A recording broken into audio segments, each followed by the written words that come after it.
그래서 오늘은 마태복음 6장 19절부터 있는 말씀을 중심해서 재물관리, 돈관리, 그리스도인 하나님께로부터 부름을 받아서 예수를 믿는 그리스도인들이 재물관리는 어떻게 해야 그것이 나에게 유익하고 하나님께 영광이 되겠느냐 하는 말씀을 드리겠습니다. 그런데 구약성경이나 신약성경 모두를 다 합해봐도 재물에 대해서, 즉 재물을 대표하는 것이 돈이잖아요.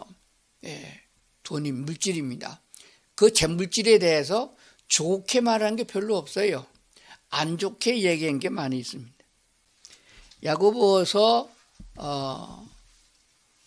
5장에 있는 말씀 먼저 보겠습니다. 너의 재물은 썩었고 너의 옷은 좀 먹었으며 너의 금과 은은 녹이 쓸었으니 이 녹이 너희에게 증거가 되며 불같이 너의 살을 먹으리라. 너희가 말세에 재물을 쌓았도다. 말세에 재물을 쌓았다.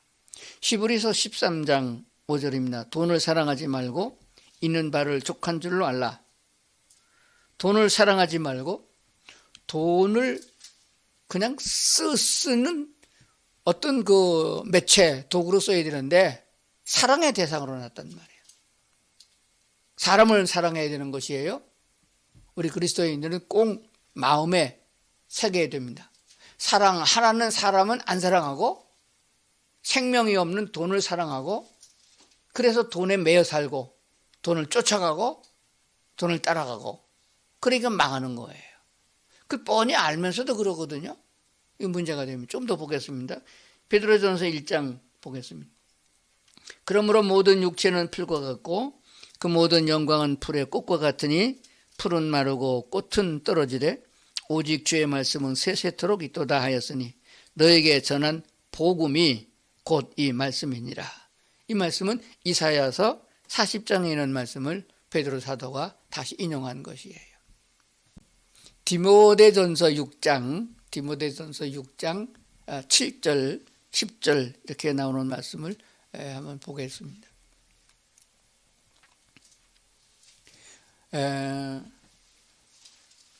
제가 다초점 안경을 만들어 놓고 아직 못 찾았어요. 다음 주에 찾으면 안경 쓰고 복관해도 될 것 같습니다.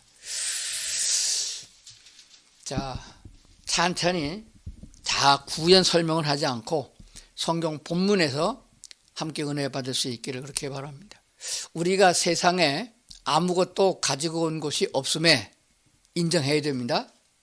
이거 인정 안 하면은 하나님의 말씀을 따르기가 어려워요. 우리가 이 세상에 올 때에 아무것도 가지고 온 것이 없음에 또한 아무것도 가지고 가지 못하리니 인정하십니까? 그러므로 내 것이다, 내 마음대로 하겠다 하는 생각을 버려야 됩니다. 8절입니다.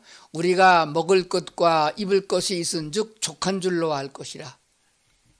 먹을 것과 입을 것이 있은즉 족한 줄 알 것이다. 아무리 돈이 많은 사람도 한 끼에 밥 3그릇 못 먹습니다.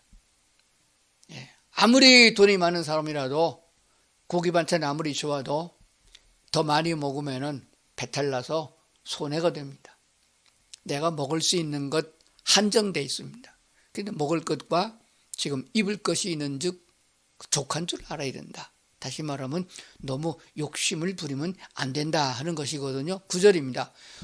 부자가 되려 하는 자들은 시험과 올무와 여러 가지 어리석고 해로운 욕심에 떨어지나니 곧 사람으로 파멸과 멸망에 빠지게 하는 것이라.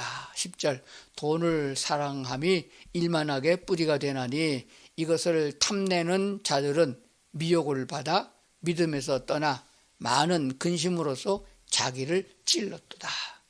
자기가 자기를 찌르는 사람이 어디 있어요? 근데 돈을 사랑하게 되면은 그것이 악한 자의 손에 들어가서 결국 믿음에서 떠나게 되겠고 자기를 찌르게 된다. 마태복음으로 가서 봅니다. 19장 24절인데 다시 너에게 말하노니 낙타가 바늘 끼러 들어가는 것이 부자가 하나님 나라에 들어가는 것보다 어렵다. 잘 아는 말씀이에요. 그리스도인들은 돈을 가까이 하지도 말고 세상을 등지고 찌질하게 가난하게 살라는 것이 아닙니다. 돈을 사랑함이 일만하게 뿌리가 된다는 말은 첫째, 마귀에게 속아서 이 세상의 것만 추구하고 세상 쾌락만 즐기다가는 결국 지옥에 간다는 것을 경고하는 것입니다. 그리고 그리스도인들은 정신 차리고 하나님이 주시는 물질을 선한데 바르게 사용하라는 말씀인 것입니다. 우리가 예수님을 나의 주인으로 영접했으니 주인 대신 주님의 뜻대로 돈을 바르게 쓰면 재물은 좋은 것이며 하나님의 의를 이루는데 요긴한 것임을 알아야 합니다. 그렇기 때문에 다음 말씀을 잘 들으셔야 합니다. 요한복음 20장 31절에서는 이렇게 말합니다. 예수는 그리스도이심을 믿어야 된다 하는 것입니다. 예수는 그리스도라고 믿을 때에 그리스도라는 단어 안에 들어있는 세 가지, 선지자요 제사장요 왕입니다. 그중에 가장 크게 느껴지는 것은 예수님을 영접할 적에 그분은 나의 왕으로 받아들이는 거예요. 그러므로 하나님께서 말씀하시는 그리스도인들의 물질 관리, 재물 관리는 먼저 예수님이 나의 왕이심을 기억을 해야 되는 것입니다. 그렇기 때문에 여호와 하나님께서는 자기의 재물을 맡아서 관리할 만한 믿을 만한 사람을 찾으시고 그 믿을 만한 신뢰성에 있는 사람에게 재물을 맡깁니다. 하나님께서 주시는 이 재물을 내가 잘 활용하고 잘 써서 하나님께 인정받고 칭찬받는 사람이 되려고 그러면은 두 가지를 꼭 기억을 해야 됩니다. 첫째, 뇌물을 받지 말라 그랬습니다. 따라합시다. 뇌물을 받지 말라. 내가 정치인도 아니고 무슨 관공서 사람도 아닌데 내가 뇌물 받을 리냐? 따지고 보면요 다 있어요. 조그만 자식한테도 뇌물 받았고요, 친구한테도 뇌물 받을 수 있어요. 잘 알아봐야 됩니다. 요즘 자식들이 부모 그렇게 진심으로 낳아주셔서 감사합니다 그러고서 해요? 부모님 재산 좀 더 받달라 그러고서 갖다 바치는 게 많잖아요. 근데 그거 몇 번 받아 먹고는 마음이 흐려지면 안 되는 거예요. 그러니까 뇌물은 받지 말라. 높은 자리에 올라가고 좋은 자리에 앉아서 돈도 많이 버는 거예요. 어떤 자리에 올라가든지 간에 항상 뇌물은 따라다니게 되어 있습니다. 그래서 뇌물은 받지 말라. 그렇게 말씀하셨습니다. 출애굽기 23장 8절에 보면 너는 뇌물을 받지 말라. 뇌물은 밝은 자의 눈을 어둡게 하고 의로운 자의 말을 굽게 하느니라. 두 번째는 정직하게 살아라 말씀하신 거예요. 다시 말하면 속이지 말고 사기치지 말라 하는 것입니다. 잠언 11장에 있는 말씀 제가 보겠습니다.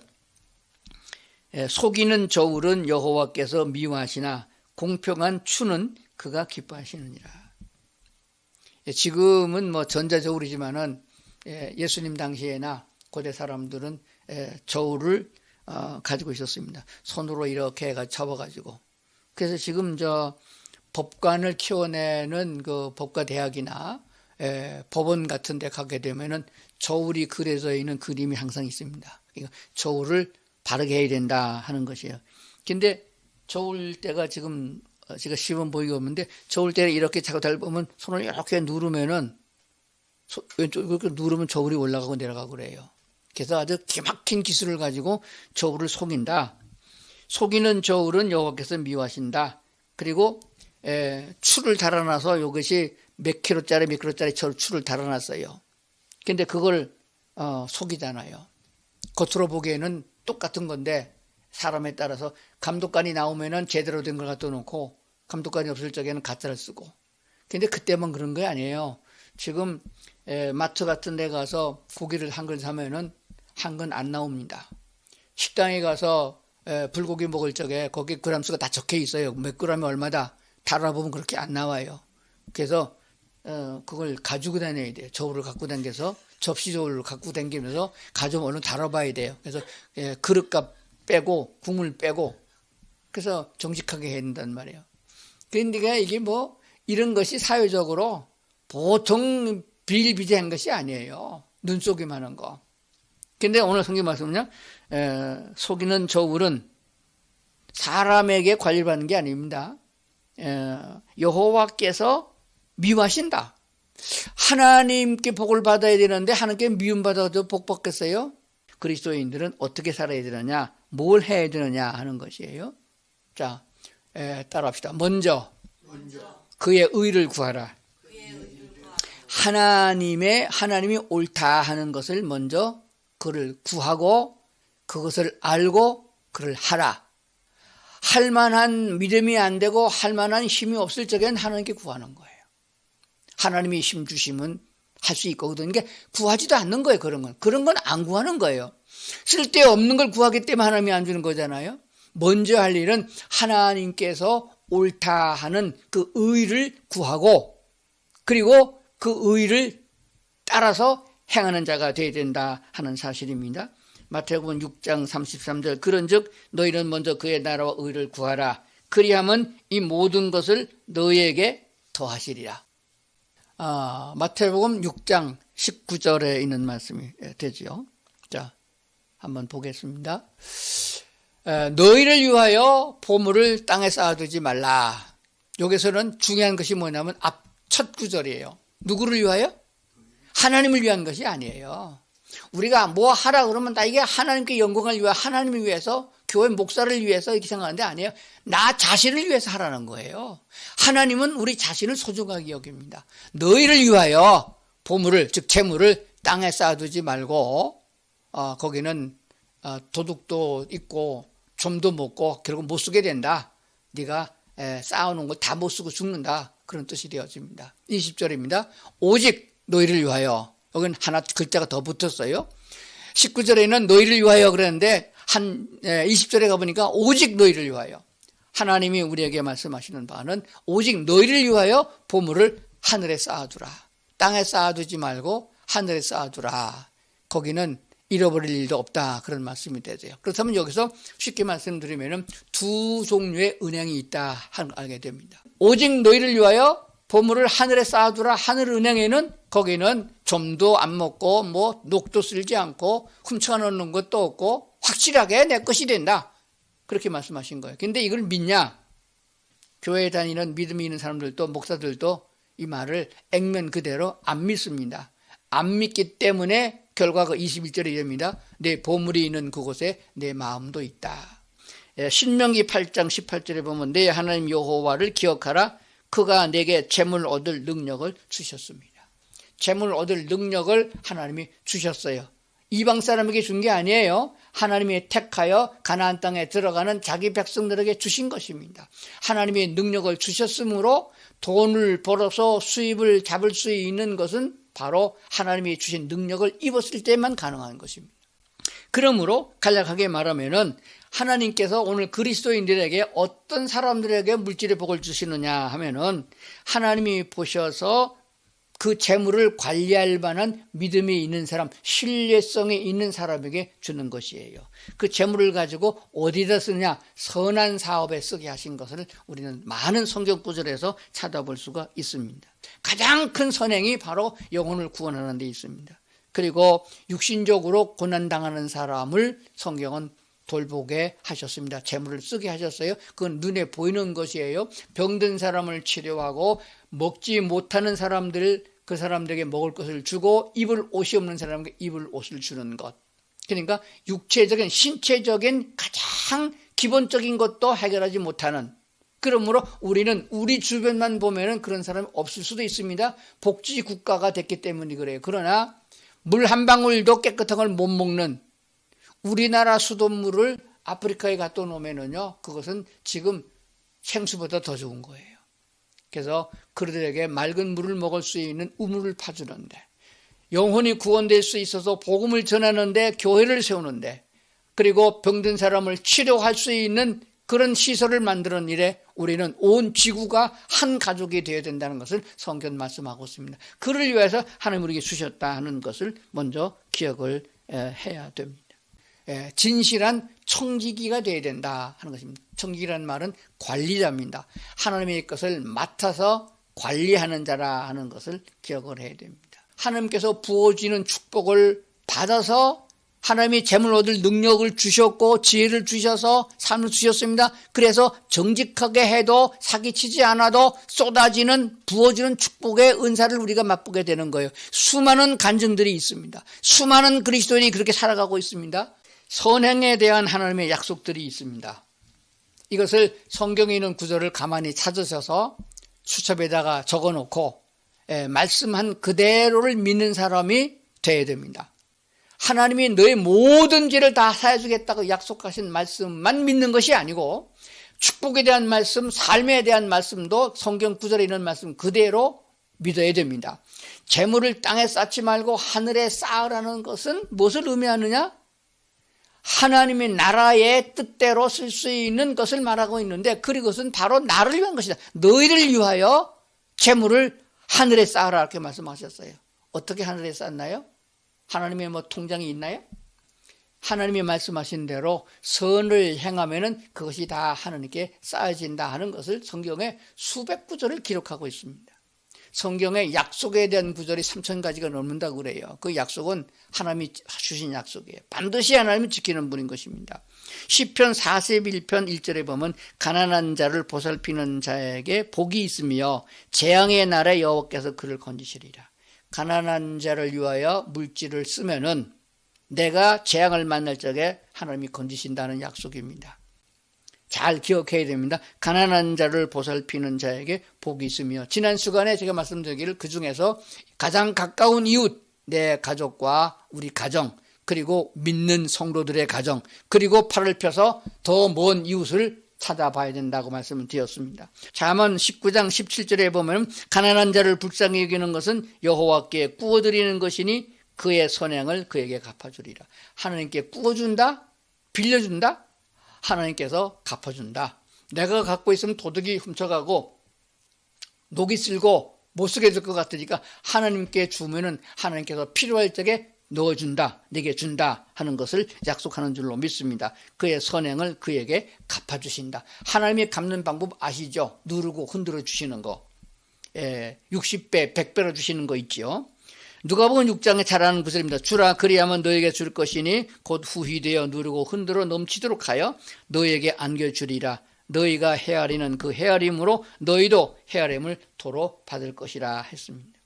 이사야서 58장에 보면은 또 줄인 자에게 내 양식을 주어 나누어 주며 유리하는 빈민을 집에 들이며 헐벗은 자를 보면 입히며 곧 내 고륙을 피하여 스스로 숨지 아니하는 것이 아니겠느냐.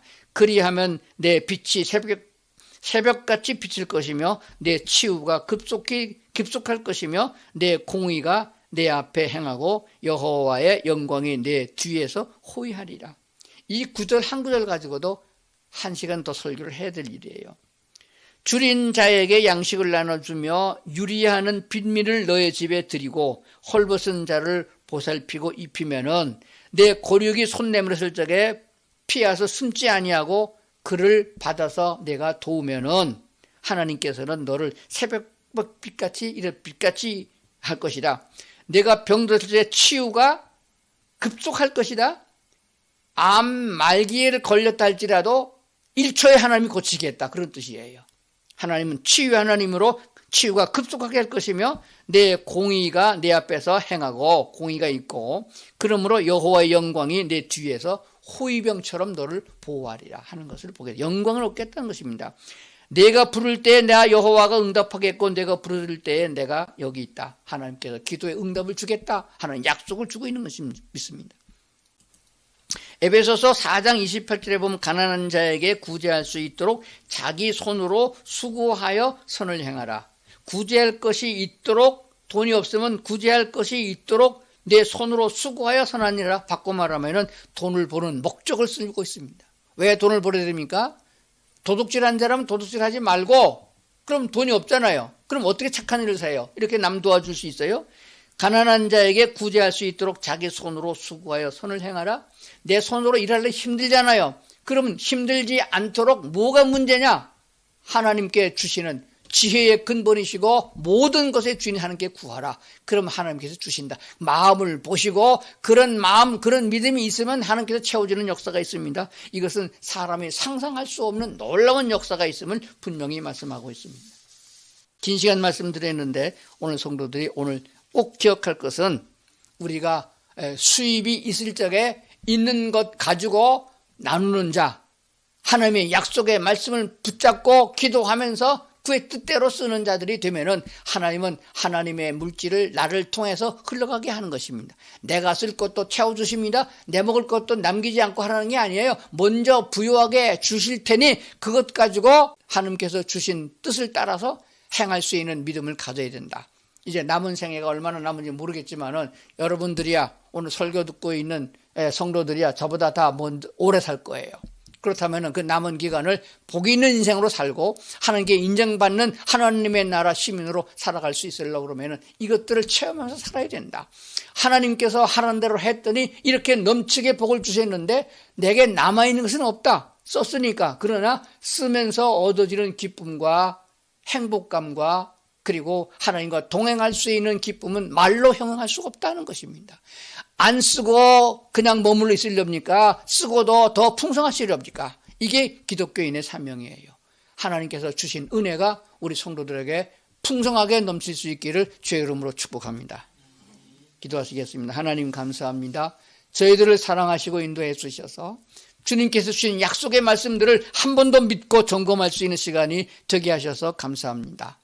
주께서 우리와 함께 계심을 믿사오고 주님 뜻 가운데 살아가면서 기쁨과 감사가 넘치는 생활이 날마다 이어지도록 역사하여 주시옵소서. 예수님 이름으로 기도드리옵나이다. 아멘.